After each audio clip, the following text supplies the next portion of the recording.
Good evening, everyone. Welcome to another edition of the Alberta Landlord Shoptalk show. I am your host, MacKenzie Wilson. It is just me tonight.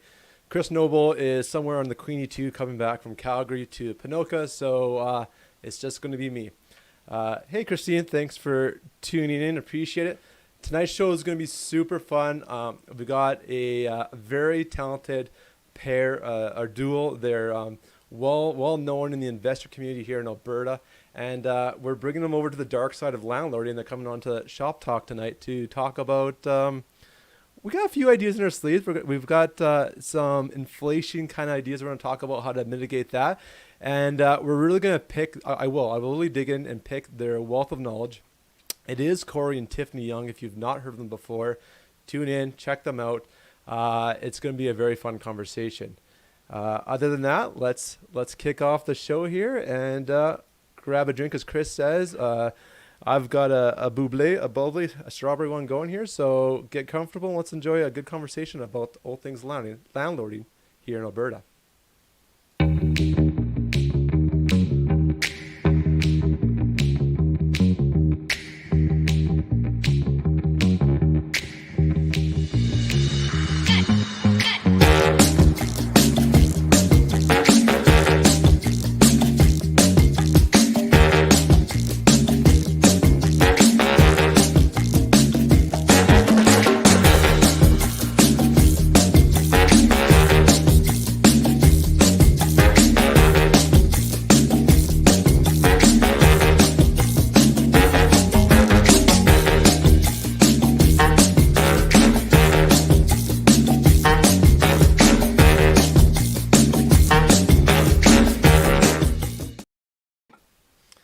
Hey, Corey and Tiffany Young, welcome to the show. Thanks for coming over.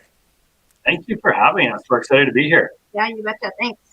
Yeah, I'm pretty excited. It's not too often I get to bring in other folks who are pretty familiar with StreamYard and have put a lot of hours on the service like us. So it's pretty cool to have you guys over, and let's get into it. So Awesome. I'll pose the easiest question. If people don't know who you guys are, what's your 30-second elevator pitch?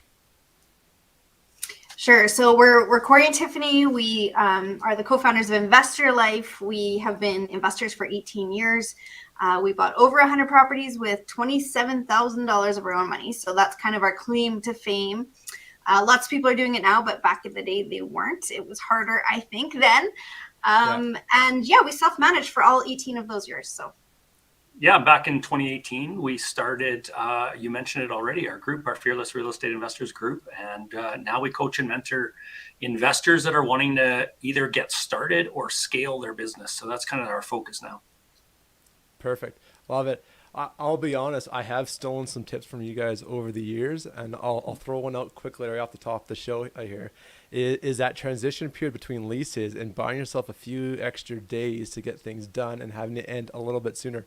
When you first explained it, I actually did not understand it. And I was like, so like, what, because I've always had year terms. I was trying to like, do I shift the month differ? Am I starting a little bit later? And I was like, oh, you literally just chop off 4 days at the end of the lease to buy that transition time for logistics.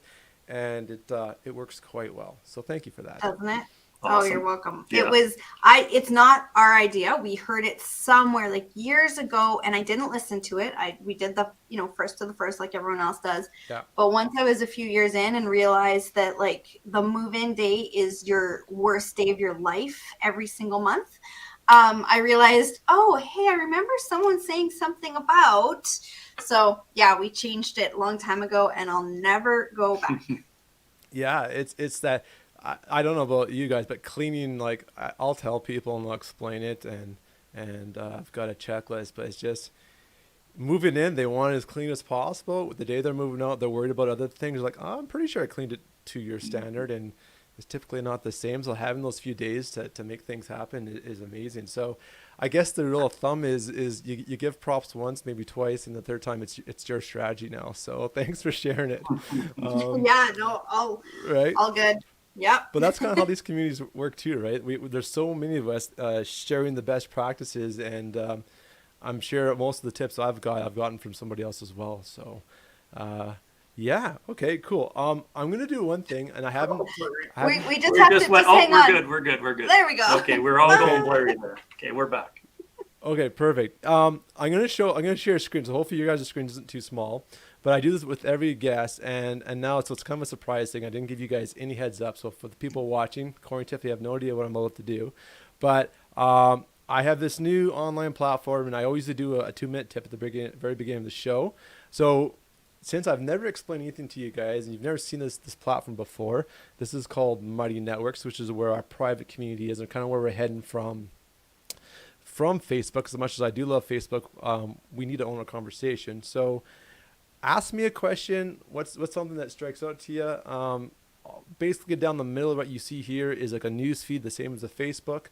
Now, what makes that news feed unique to what you guys would be signed up for is you can pick and choose the fall subjects that interest you.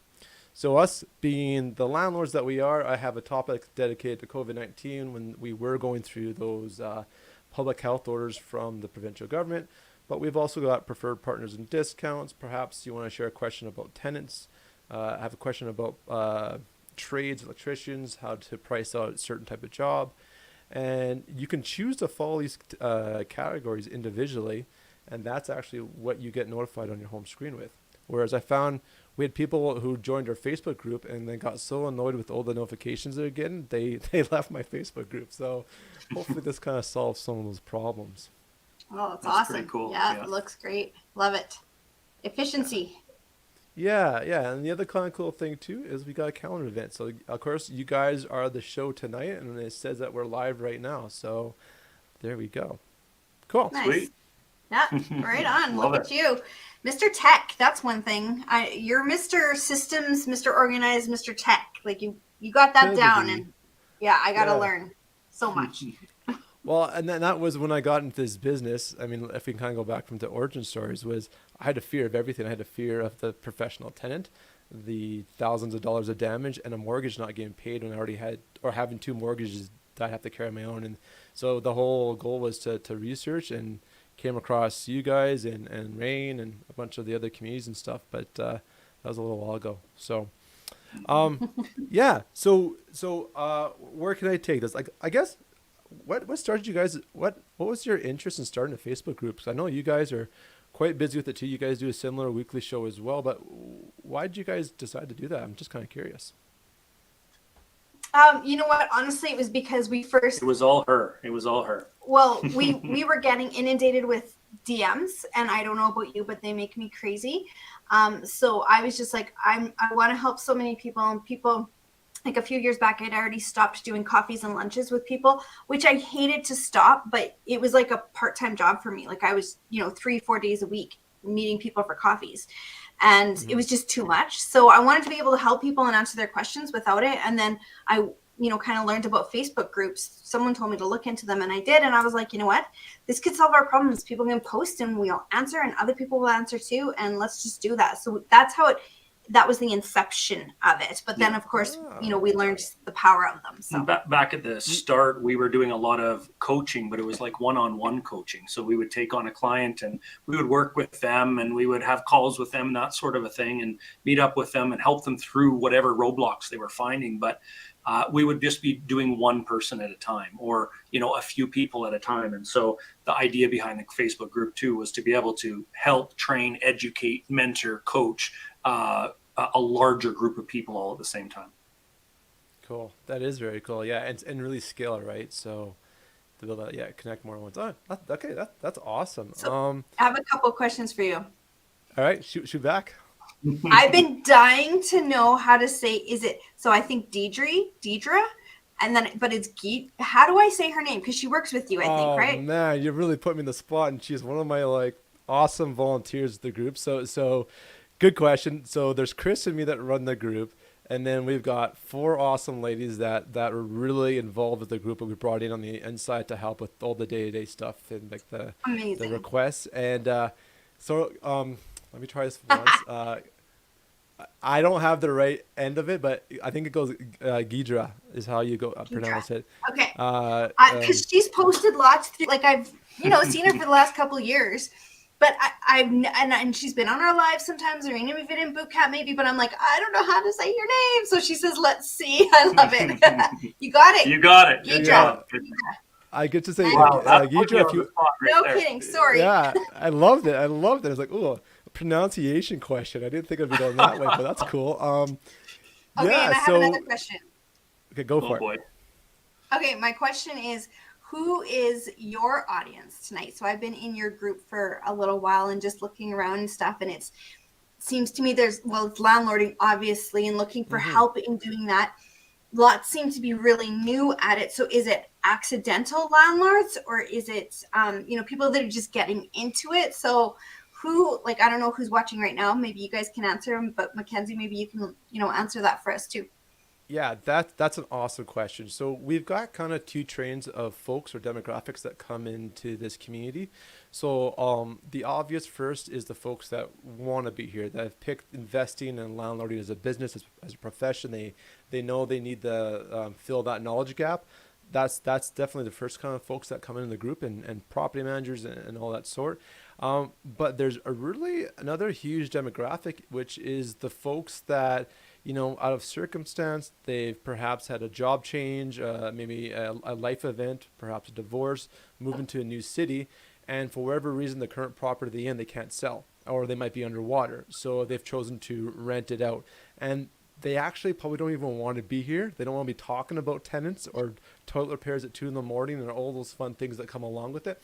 But they are smart enough now to know that they need to figure it out to avoid the risk and the damages that can come along with not making an informed choice. Nice. Makes sense. So that's awesome. Yeah. Like Teresa says, she's been a landlord for 30 years. So that's a very long time. Lots of experience there, I'm sure. And then 14 doors, 1 commercial. And then there's Corey. We know Corey. She's an amazing investor and realtor in Calgary. So we know Corey for sure. Fun stuff. Yeah, exactly. So I mean, it's been like a bit of my origin story. Like I said, I had the huge fear when I first got into it, did a bunch of research, and I was at one of these famous acre events up in Toronto, and there was a diamond member. And for the folks that don't know what diamond means in the rain world, it was where you had over 100 doors. I think it was 100, 150, a lot of doors. And I'm talking to this individual, and I had my notebook and I had a binder, and I just showed my screening steps. And the epiphany was that person goes, "Oh, wow, you do all that?" And I was like, "Well, what do you mean? What do you do? You have 100 plus doors." And it was just like, it hit me. I'm like, okay, I'm a bit different. And then I've always wanted to do this in some form or fashion. I used to do in-person meetups here in Calgary with a few other guys under a different company name. And if we didn't have this today, I would probably be sold at least once a month in a restaurant or having coffee with someone talking about landlording, because there's so many nuances to do the business right that it's a challenging business. And I guess another way to add on to it, and I know I'm breaking my own conversation by going over 30 seconds here because we're talking the back virtual room, but it's a really challenging business because, one, you have a huge capital investment that you have to protect a risk. So it's $70,000, $80,000 in the down payment, plus the financial bills that come in. So you have to figure that part out. And then on top of that, you've got to manage customer service and provide someone a home, which they're going to hold you to a high standard, and as they should, because they are calling your rental property their home. And how do you make those both worlds work where you're not losing money and still keeping the vacancies down and finding the right tenants that can actually pay the bill? Because, again, if you have the perfect property, but and it's down by the C train here in Calgary or up by Edmonton there and close to all the good amenities, but no one's paying that monthly rent, the property's not making money. Yeah, for sure. Yeah. One thing that we learned is it's all about perspective, right? So when we're looking at a tenant, what is a tenant to us? Well, to us, a tenant is extremely valuable asset. Like, it's somebody that is paying us every single month to live in our property, to pay down our mortgage, to hold the value of our property by keeping it in good repair. And then when they're done with that, they leave and they expect nothing back from us. Like, what other business has clients spending tens of thousands of dollars and then they walk away expecting nothing back? And so, really the goal, the mindset that we have to have as landlords, and I know you've mentioned it before, is that we have to go into it with that mindset that the tenant is a very, very valuable client, and it's somebody that we want to really work with. Yeah, and like they need us, which is true. They need a place to stay, but we need them just as much as they need us. It's really an even relationship. It's not one or more than the other. I would probably say there's an onus on us as investors and landlords to know the business more because we're in the game long term, and we should probably be the person guiding perhaps someone who's just renting for the first time. Yeah, for sure. And you know what I do in my head is I think to myself like right now, I'll just tell you right now, I have a vacancy. I don't have time to fill that vacancy. I just have too much other stuff going on. I thought, and I've had it vacant since January. So January, February. It's now March, and honestly, it's like kind of the least of my worry because I'm like, oh, whatever. It's $1,600 a month, $1,500. Not that that's an oh whatever. It shouldn't be, but right Mm-hmm. now it's low on my priority list. And then I have to remind myself like, and it wasn't actually vacant. It was rented for January. There just wasn't anyone living in it. So, anyways. Mm-hmm. Um, but Okay. but I'm like, I tell myself, okay, no, it's not $1,600. This is a $20,000 job here. This will get me $20,000 if I rent it out because it's for the next year. If I get them on a lease, my goodness, this is a big deal. So it's not $1,600 a month. It's a $20,000 paycheck. So when we think of it that way, Yeah. they become much more important to us, and the job becomes much more important to us as well. Yeah, yeah, absolutely. I like that mind shift because once you realize all this effort up front is going to get me $20,000, and you look at that perspective, that work might becomes a little bit easier to do. Yeah, absolutely. Yeah, Cool. for sure. All right, folks. Well, while you guys are tuned in here, throw some questions up. It's not too often I get Corey and Tiffany Young on this side of the fence, so we can pick them for the landlording skills. Or if you want to go down the investing route, we can certainly do that. Um, and while those questions are coming up, I'll throw a topic that we're kind of pondering on in the virtual room, getting ready for this show, and I think it's super timely. Is talk about rising costs, inflation, and what we can do as landlords and investors to mitigate that right now. Anything you're looking at right now, food, gasoline, every kind of service right now seems to be jumping up, and not only is it jumping up, but it's by large margins. So I guess I'll throw a question at you, Corey and Tiffany Young. Do you guys have some certain tactics to keep your costs down around your rental properties? Is it I'm going to leave that open court. We can talk about reoccurring costs or one-time costs, or what's your approach to keep those numbers down? Yeah. So two ways I look at that. Number one, we can either increase the income to cover the higher expenses, or number two, we work on lowering our expenses. And so there's a lot of different ways we can lower our expenses. Some are obvious, some are not. One of the least or less or obvious tactics that we have used in the past, we actually used it several times, was going in on a yearly basis and to our mortgage company. And so let's say go into Royal Bank or whatever our mortgage company is, go in, meet with them and say, hey, I would like to skip a payment. And a lot of people aren't aware that on a lot of mortgages, you have the ability to skip a payment once per year. So All of the big five for sure. what you end up doing is, yes, you're not paying down the principal, but you're putting that amount of extra cash flow every single year into your pocket. So instead of the bank holding it by mortgage pay down, you're holding it in your pocket. So it sometimes is as easy as going in and having a conversation. Nowadays, that might be an email, that might be a virtual call, but having that conversation with the bank about skipping a payment once a year, and let's say your payment's at $1,500 or $1,000. And if you have 5 properties, that's $5,000 a year you're throwing into your pocket, lowering your expenses, which is going to increase your cash flow. So that's just one suggestion that's worked well for us. Yeah, that's huge. And I definitely was certainly aware of it once the COVID programs came in with the COVID relief in that first year in 2020. But I've never really thought of just approaching to have that conversation as a tactic to manage cash flow. So it's pretty intriguing, especially if you're trying to make a go of it as a business, or maybe for our accidental landlords out there. Really good pro tip, because if maybe they're losing $400 a month or $300 a month, and this just keeps the stress down to keep the property going, to hold out to sell at a later date. So Or even Awesome. just Very like cool. if you know you're having a vacancy coming up, so you know that you're not going to have it rented and you're going to have a month vacancy. Well, rather than having the full mortgage payment come out of your pocket, you can just pay the interest on it instead of the principal, and so at least you're like recovering some of the cash flow to a degree. So that's definitely a good option. And Teresa was talking about that rent relief program too with COVID.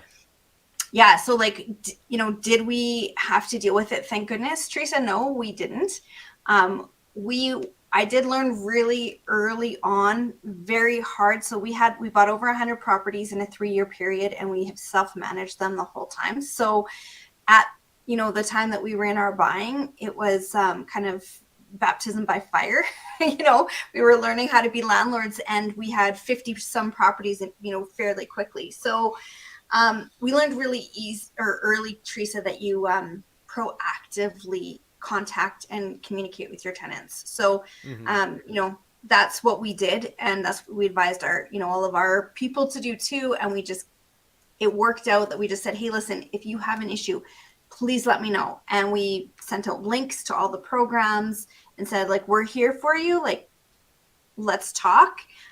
We're in this together, that whole thing that we were saying. And it helped, a lot. We didn't end up having to do that. Hopefully you're the same. I like it. See, I'm already with professionals because I don't even get a chance to queue up the questions, and you're all over, Tiffany. You're answering the question before it's even on the screen, so this is good. I love it. Awesome. My job just gets easier. So, okay, awesome. I'm going to take one off the back room, or the one we kind of talked about too, was a lot of the providers right now, the costs are going up. And I gave the example to you guys behind before the show too, was insurance. And insurance has been crazy, especially in Alberta. I think we're kind of a unique cat, and when you compare it to the rest of the provinces, for whatever reason, we just seem to have more claims and more volatility in that insurance market. But my insurance got quoted in some of my properties 42% year-over-year raise. So I think one property I was $1,950 or in around $1,900, and they came back at $2,900 with me. So I shopped around, and actually it was the same brokerage but different underwriter, and I got all my properties under $1,800. So that's amazing. I guess my point there is everything's negotiable. Even if it comes as an invoice to you, it's still negotiable. So and little bits add up, and not that $1,000 or that kind of a difference is a little bit, that's a lot. But, if you're doing that and knocking $500 or $1,000 a year off of, each property because of insurance, and you're saving that. Now you go and you skip a payment of $1,000 every single year. Now that's $2,000. And, now you're raising the rent to, or you're using a different strategy to get higher rents. And maybe you're getting another 500, 1,000, or a couple grand a year for doing that on each property. All of these things start to add up, and you can go from a negative cash flow property to a positive cash flow property pretty quick. Yeah, absolutely. So let's go with Gidra, if I ever pronounce it correctly here. Biggest mistake you made as a landlord that you can caution every investor. So what's just I guess a pain point you've learned in your past that if it's worth sharing so no one else goes through that pain? Which one comes to your mind? Yeah, for me, it's definitely I know which using my head, not my heart. Okay. I don't know about that, but even today I talked to a lady, and she's, she texted and said, I've got 2 special needs kids. Well, I've always had a special spot in my heart for special needs, worked with them myself and just love them. And so that immediately was like, and she's a single mom. She's got her hands very, very full. And so I'm like immediately wanting to help her. So I called her and talked to her, and I can't put her in my place. There's just no way after talking to her, she's been evicted and there's no way. But I'm like, can I help you get in touch with some organizations and, that sort of thing? And what can I do for her? But before, I probably would have tried to stretch my rules a little bit to make it work for her. And I've been burned. And so I don't do that anymore. I still try to help how I can, but not by giving them a $300,000 asset to destroy. Right. So there's definite lines now between my heart and my head. Yeah, and it's that's such an important point. That mindset, like even like a slight change, it's so important. And I'm a by nature, I don't like conflict. I'm not a very conflict type of person. I mean, I've never been in a bar fight or anything. And the closest thing to a fight is hockey and minor hockey. So I mean, I just don't do it. And so I had a big fear of that. Is someone's gonna come along and tell me the words that I need to hear to be like, oh, I should just help them out. But I learned this trick was I go, okay, I just met this person at a viewing. They've got this heart-stop story. I've only known them for 10 minutes. Do I pick them or do I pick them over my two kids, my two boys, which is the whole point I'm doing this investment for? And I found when I changed that context to make that decision, compare it to the kids and why I'm in my end game, my why, and then it became really easy to say, no, sorry, this isn't a fit, or I've gone and picked another applicant or whatever the That's reason amazing. might be. So yeah, it's a good way to put it in perspective. For me, I never thought of that. Now I will. That's good. But I did do third partying. Have you ever heard about like we learned that in a previous business to third party everything so that you're not responsible? Oh yeah. But give me an example. I love that. Yes. Okay, so basically I would say, so because we bought with joint venture partners, and it's funny, I work harder for my joint venture partners than I will for myself. Myself, I'm like, oh, that's okay. It's our property. We're okay there. But for my joint venture partners, I'm like, no, like they need their money every month. They need the ROI that we promised. Like we have to hit all our targets. So because we came into it by joint venturing and having someone else, be affected by it, I learned to just say, well, okay, I'll check with my partner, or, you know what, I would love to do that for you, but my partner can't afford that either. They can't afford Or to the have, owner. or Yeah. the owner, whatever. Yeah. Or, it might be this partner. But basically, I took the onus of them thinking I had any ability to make decisions. And I would just say, I'll check and see what I can do for you. For one, that put me on their side. For two, I then didn't feel so bad saying no because it was like someone else said no, kind of, maybe, hopefully. Yeah. And then for three, to me anyways, it was kind of, I then had to make the owner a good guy. So I'd be like, you know what, they would if they could, but I don't think they'll be able to afford to give you a month free because it comes out of their pocket, but I'll try. And then it just puts me on it. And then I don't have to say, no, sorry, I'm not giving you a month free, even though you really need it. Yeah. And I really like that. I mean, that's such a pro tip because there's so many dimensions to that answer. One, I'm not fully making the decision, so you can't hold me to the fire. Like, don't shoot the messenger. And, they would if they could, but this just isn't in our flexibility or whatever it might be. Yeah, you guys are slightly blurry. I know. No. I don't know why we're going blurry all of a This sudden. doesn't happen on There our we go. show. There we go. Yeah, it's No, just no. 'cause this is the landlord shop talk. It's not as exciting as the investing side of the business. So I don't know, but that's cool. That's yeah. Well, okay.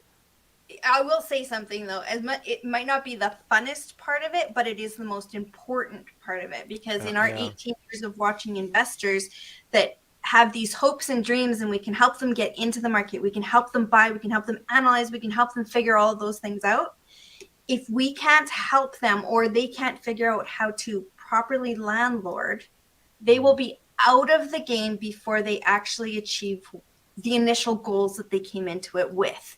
So it might not be the sexiest part of it, but it's definitely the most important. Incredibly important. Mm-hmm. Isn't it so true? I used to always say, there's all these different investing strategies, right? Like active, doing buy and hold, flips, agreements for sale, tenant first, lease options, all these good things. But at the end of the day, they all feed back to a buy and hold strategy, and that's managing a rental property with someone in it. So totally love it.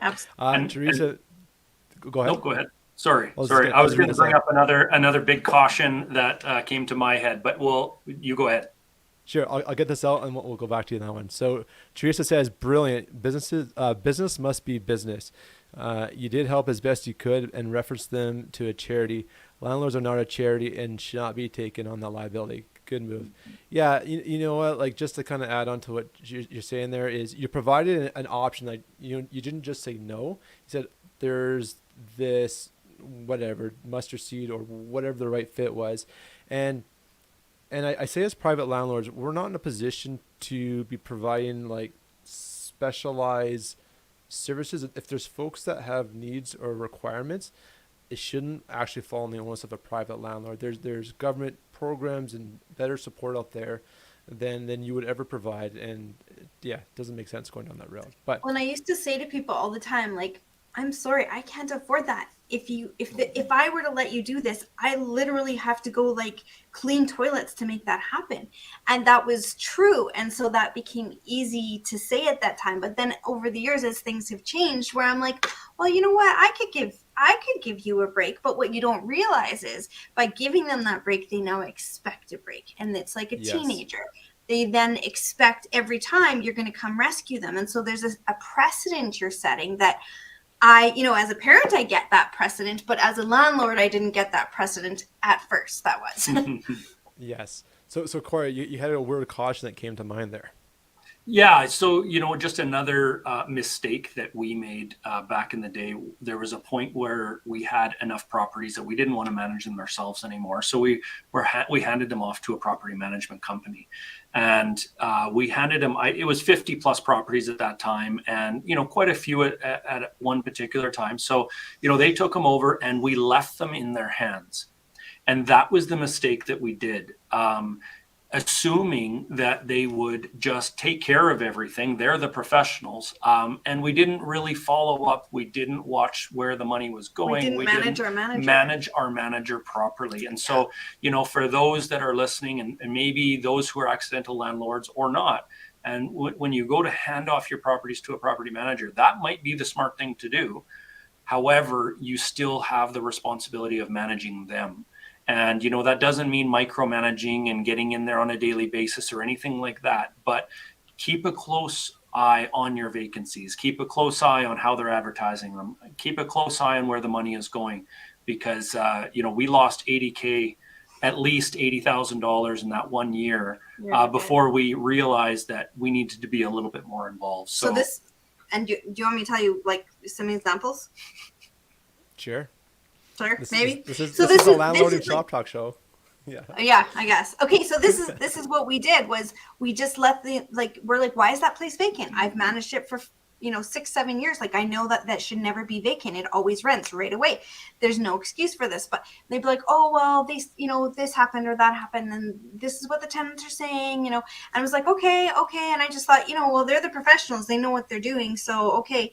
But after 4 months of vacancy in a place that was always renting just like that, I finally went over there one day and I looked inside and they had duct tape holding up the mantle. They had duct tape on the floor between the transition pieces from the laminate to the tile. Not one piece of duct tape, like but there was literally 40 or 50 strips of duct tape on the transition holding it down to the ground. Like it had popped up and they just put another piece of duct tape on it. It popped up, they put another piece of duct tape. It was unbelievable. And we walk into that and it's like all of a sudden, oh well, now I see why this place isn't rented. Curb appeal out the window. Yes, totally. And for us, a property manager meant what is that? Delegation, not relegation. There's a kind of term. So basically, you don't give up all control just because someone else is managing. You still have a responsibility. The buck stops with you. It's your bank account that's not going to get billed. Yeah. So there's a balance between micromanaging them and making sure that things are being done properly. So I've never gone the route. I've only self-managed to this date. But the best tip someone shared in our Facebook group was, it's not really the property management company. Like everyone's like, oh, I need a really good property management company. You need a good property manager. I think it really depends on the actual individual that's managing that property, that's answering your tenants' requests, dealing with maintenance, and following up on inquiries on vacancies. That person really makes it or break it. You could have, the company could be whatever. If there's two people that don't do a very good job, they've got a bad image. But if you find the right person, they'll do it well. And one strategy I picked up for kind of hiring outside help with trying to build this Facebook group was I wouldn't send all my questions in one email. I'd do 1 or 2 questions, send it off an email.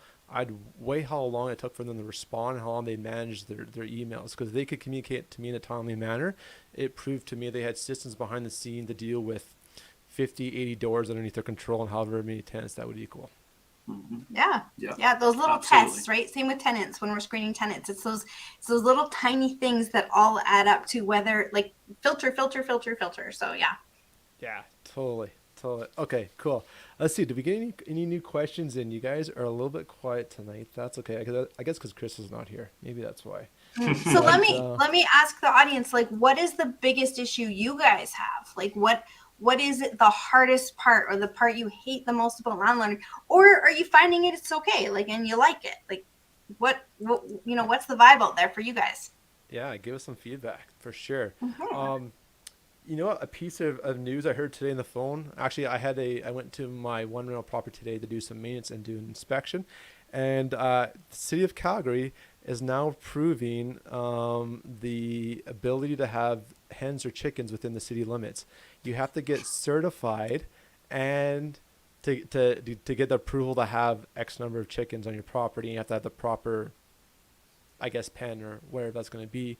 But then the last part they said in the news announcement, because I heard on the radio, is you have to get permission from your landlord if you don't own the property. So I'm like, that's very interesting. I kind of get where the city is going, that, hey, if you want to have, I guess, two hens and save your cost of living by not buying your eggs from the grocery store and save that money. But, oh, man, that seems to me like, if not managed well, that could be a lot of damaging in your property when you come back to the whole pets thing. But Wow. a chicken.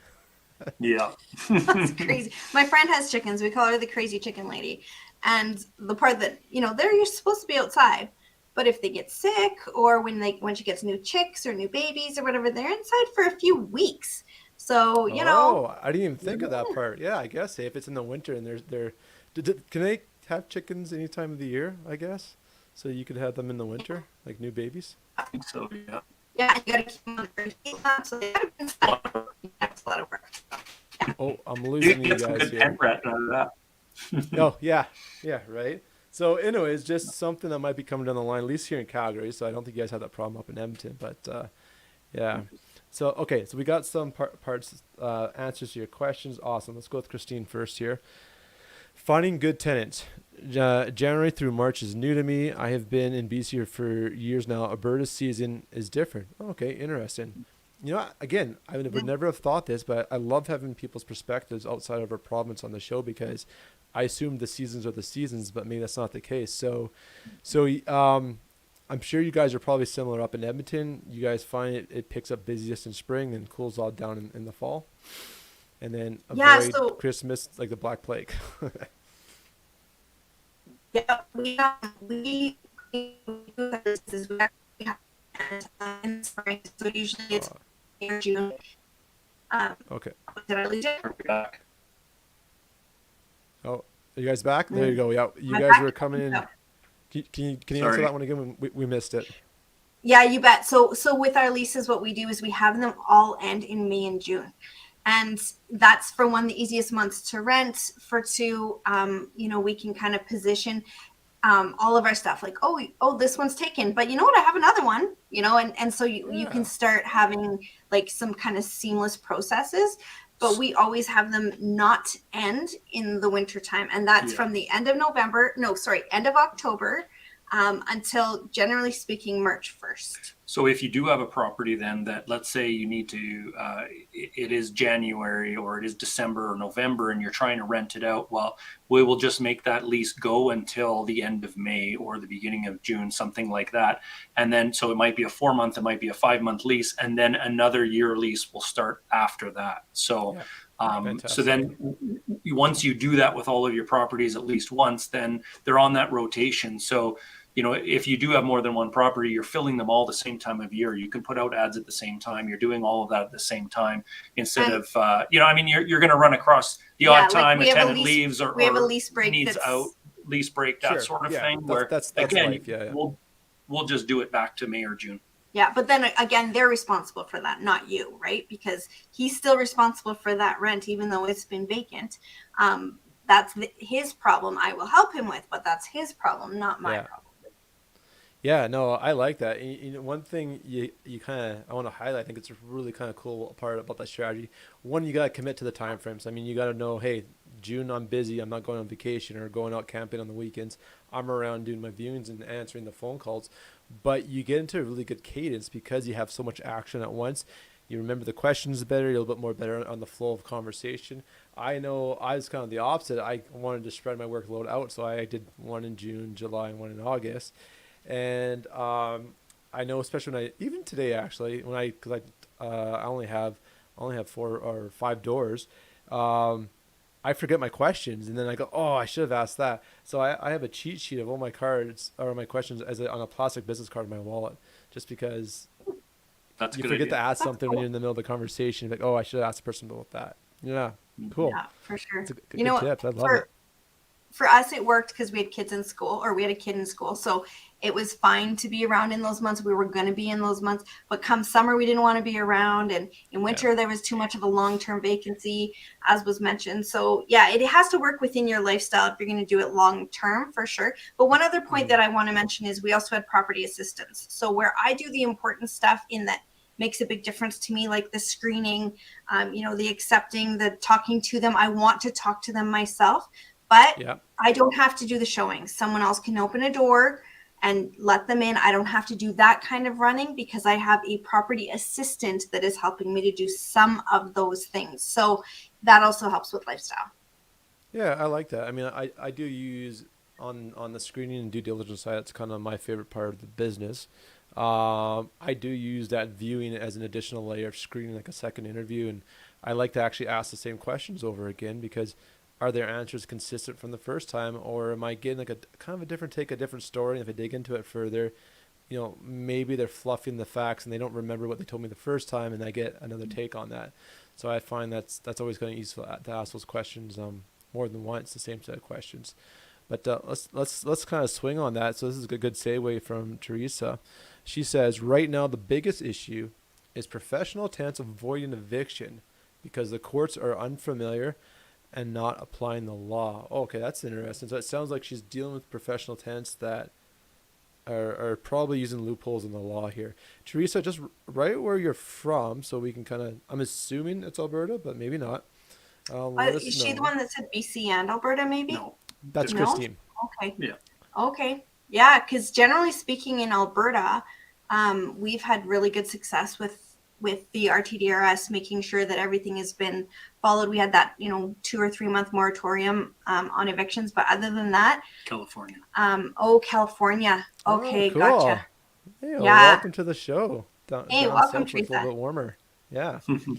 Okay. So, and with your tenants, Teresa, like, I don't know if they're just professional tenants and so they know that. I don't know if you in California can do, credit checks or have it affect their credit if there's a tenant credit bureau that you can get in touch with. But a lot of times that's kind of an ace in the hand too, to be able to just say to them, hey, listen, I don't want this to affect your credit. I would rather work things out with you together. What can you do? How can we make this work? But yeah, if your state laws don't support that, it can definitely be tough for sure. Yeah, absolutely. Yeah, I guess another thing too, when people are new getting into the business, and then they say, oh, it's hard to find a tenant or this or that. Most of the work, if you do it right up front, will make the rest of that tenancy or that lease super easy by putting the right people in place in the first point. It's a lot of our horror stories in our Facebook group come out of someone just putting someone in quickly, and then all of a sudden they're doing this. They're not paying the bills on time every month. They're smoking in the suite. They're doing this. That's where the challenges come, and then that's where you're typically going down the line of probably some sort of eviction or trying to end that lease, unfortunately. So yeah, it's one of those, okay. How you do one thing is how you do all things, or how you do one thing is how you do many things. So yeah, cool. Okay. I have no questions at this very moment. Do you guys want to throw one at me? Because this is like you guys are like my pseudo host for tonight. So is there anything on the top of your mind you kind of want to dig into? I think, go ahead. No, I'm just going to say, I think Gidra had a question on the hardest part to increase the rent for a long-time tenant. And so, good catch we've there, had a Corey. lot of, we've had a lot of tenants that, have been there a long time, and, you got a good relationship with them. And so I understand maybe not wanting to raise the rent. You don't want to lose the tenant to begin with. You want to keep the tenant. So one thing that we found, and I don't know where the stat came from or where the number came from, but it was a research study that was done several years ago. And it was like, if you raise the rent between 35 and no more than $50 a month, the cost of that increased rent is less than the cost of them hiring a moving truck, having to move, having to go through the hassle of moving, having to do all of that. And so most tenants have no issues if you're raising the rent $25, $35 a month kind of thing. And I think that was based on a $1,500 price point. Yeah, for so your it depends on the price point of the rent and that sort of thing. But it's a matter of just raising the rent to something that is fair for both sides. I mean, one of the conversations we always have is, well, technically market rent is X, but we are keeping it down at X for you because, we want to keep you. We enjoy you being in our property. You're taking good care of it, et cetera, et cetera. And lots of people will not raise the rents because you think, oh, they're really good tenants. So you don't raise it. 3 years in, now you're way behind. Yeah. So if you just lower. Right. Yeah. So if you consistently, let's say you did $50 every time or $35 every time, and let them know you're doing that so that they're part of the conversation. Now maybe 3 years in, you're only $150 under market value rather than $300 because you've kept pace a little bit. Yeah. Yeah, and you know what? I love that point. I do something similar. I'm always doing a minimum of $20 increase every year. And it's so similar to when I was on my condo board on the first property I bought. The condo fees were just this. They didn't really raise them. And then 1 year just shut up because they go, oh, shoot, our expenses have increased. Insurance has gone up. This is an older building. All these costs are right. We're going to basically shell shock. And they did. They jumped lots. And it's much better if they expect it every year. It's that same 25, 35, 45. They expect it every year. It's easier to handle as opposed to $300 in 1 year or $400 in 1 year or whatever that number might be. And if you're not raising it, you're not keeping with inflation. And right now, it's a completely different story. 100%. Yeah. I was just going to say also on that note of raising rents for longtime tenants, I've actually asked, it came about by accident. Again, that whatever bleeding heart. I said to the couple, like I was thinking, oh, they're this young couple. I don't know how much they can afford. We had inherited them as tenants. And I needed to raise the rents, but I didn't know what to do. So I just said to them, hey, like, I don't know what you can afford. So I don't want to burden you, but why don't you tell me? And here they were both engineers. They looked like they were 12, but they weren't. So they said, oh, well, you know what? We're fine with 200, 250 maybe. And you're thinking $45. Come on. Right? So that was 2008 because we bought that place in 2007. So since then, I often will ask people and I'll say, I don't want to overburden you, but things have gone up. The condo fees have done or the insurance or whatever. And I'm just clear with them. And I say, what do you think you can afford? And oftentimes they come back with more than I would have actually thought. So Geedra, go ahead and ask them because it's a great tool in your toolbox. Yeah, I like that. Again, when you position the question back at what they would do and ask them for their opinion, they're taking responsibility for the answer. And then all of a sudden now they're like, oh, well, if I was in their shoes, what would be a fair price? As opposed to just thinking from their own perspective, only thinking about their own needs. You force that switch, and more often than not, you get a really good answer. Mm-hmm. Yeah, it's good. Very cool. Cool, awesome. One thing that came to mind as well is dealing with an unusually high utility bill. There's always once a year, probably around Christmas. It's colder. They've got their vehicles plugged in, Christmas lights, a bunch of extra stuff going. I'm speaking from experience more than one occasion, including this year. I got a $780 utility bill for a bungalow. So I'm like, okay, it's suited. I've got a 3-bedroom upstairs, 2-bedroom downstairs, about 1,000 square feet for both. And I have a bill that is triple normal in terms of it should have been it's not triple, but 350, 400, something like that, 450. And I'm almost 800. So how do you guys handled those in the past? How do you guys deal with those bill issues, especially if it's a suite property? So I'm doing most of this talking because the landlording side is my part of the business. So just, the investing side, the numbers, the crunching, the analysis, all of that kind of stuff is Corey's. But I can tell you what we did is that for us, a lot of, for one, in Alberta, we're allowed to have them be responsible for the utilities. So if possible, that's always our first option. But in the place, in the case of a suited house, we just allot a flat rate for upstairs, flat rate for downstairs, but we do have a max. So if there is a month that does go over that, they are responsible for it. So it's just a matter of putting that in your lease, which you can put in there saying it is, to a max of blah, blah, blah, and it will be split the 60-40 or 70-30 or whatever it is that you kind of have the utilities already split at. So be cautious of what you're using. Yeah, and so the first time I did a one-time payment, I just said hey, look at this bill. This is outrageous. Here's what your last 3 months have been. Here's what this current month is. It's not normal. Do you guys want do a one-time payment to get caught up? Or I'm looking at doing a next increase per month of whatever it was, $20 or $30. I gave them the choice, and they took the lump sum. So I was like, okay, made me whole again. Good. So yeah, awesome, good solution. It's pretty amazing when you involve people in a decision how they understand. They understand a lot more than we think. And good communication too, so not leaving it 6 months and then saying, hey, you had this bill back in December, and then they're like, wow, that was not my fault or this or that or whatever. But just good communication right off the bat. This is where we're at.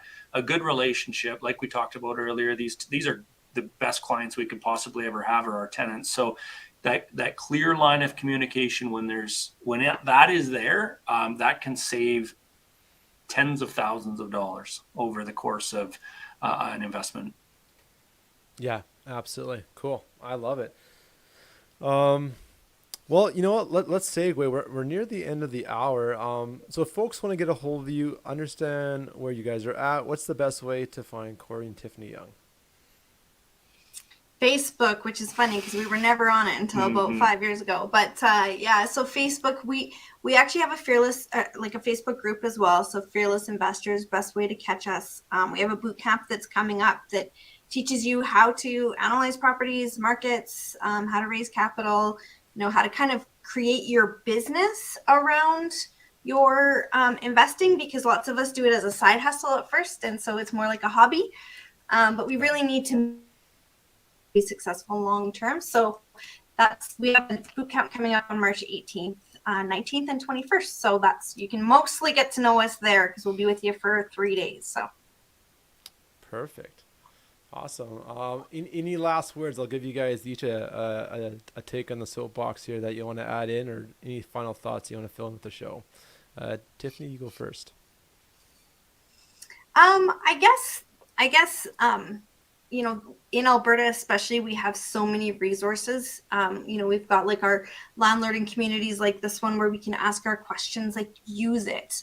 We have, I give my tenants on a regular basis, I give them the 427-4088 number, 780. So they can call in and ask their rights. So if ever there's a dilemma with you and your tenants, don't argue with them. I always just say, listen, I'm not making the rules. I didn't make them. We both have to stick to them. It's the law. But just so you can see what your rights are and make sure I'm not taking advantage of you, call this number, 427-4088, and ask them what your rights are. And they will tell you. And I just kind of take it out of my hands and say, we're on the same side. Remember, we both want the same things here. But we do have to listen to the law. So let's find out what that is. So I think, in closing, kind of last thoughts are, you don't have to do it all. You don't have to know it all. There's tenant and landlord boards. There's courses. There's groups like this where you can just post a question and get people's, opinions, thoughts, whatever. Use the resources. Don't depend on yourself because you can't possibly know everything. Perfect. That sounds like a tip I heard early in the show, that third party the question, right? Perfect. There you go. Yeah, right. So great in action, prime example. Corey, how about yourself? I would say hang in there. We go as landlords, we as investors, we go through good times, we go through bad times. The market here in Alberta is poised to do a lot of good things over the coming months and years. Finally. And yeah, so I would say hang in there, even though you're going through tough times at times. Look at the positive. Look at where this investment. I mean, there's no better investment. There's no better investment than real estate. It's as simple as that. So if you have your money invested in real estate and you are already a landlord, you are already having somebody paying your mortgage for you. You may already have monthly cash flow. You already have a property that hopefully is going to be going up in value here soon. Hang in there, because at some point that cash flow that you see every single month can start to turn to wealth. It can start to turn to really, really good things. But it's in the long term. It's not a get rich quick scheme. And that's the whole thing. So that's why I say hang in there, keep going, keep doing it. If you have the opportunity to get more into the market, absolutely explore that possibility. If you need help with that, that's what we're there for, is to guide you along the right way. That's what we do within our group, and that's what we do for our Ignited members as well, is make sure that you're not hitting those roadblocks. You can get over them, and you can make sure that you get to that end game that you really, really want. Yeah, so true. Good perspective. I love it. I guess I'll throw in the bonus from Gidra. When are you guys coming down to Calgary? Well, we did do a meetup there last fall. August, yeah. You know what? We're probably going to do a meetup here, like for Alberta. Well, actually, it'll probably be in Alberta, but be for everyone this coming fall. So that's about as soonest as we're going to get there. Cool. Well, we appreciate it. Well, folks, thanks for tuning in. It's a pretty fun night tonight. A little bit on the investor side, a little bit on the conversations around being a landlord and how to manage expectations and tenant relationships. Lots of good information from both Corey and Tiffany Young. So thank you two for coming on the show. Really appreciate your guys' time tonight, giving back to the community, as you guys did do a lot of value tonight. So perfect. Thanks for having us. Awesome. Yes, we appreciate it. And we can't wait to see you on ours in in about a month, I think. Yeah, you guys are so organized. You're booking months ahead. But anyways, appreciate it. Yeah, looking forward to having the same kind of conversation and see if we can bring back some value and talk about systems, because they do put a smile on my face. So anyways, folks, thanks for tuning in. Thanks for having Corey and Tiffany Young on with us tonight with Fearless Investors. Yep. And let's rock and roll, and we'll see you guys next time.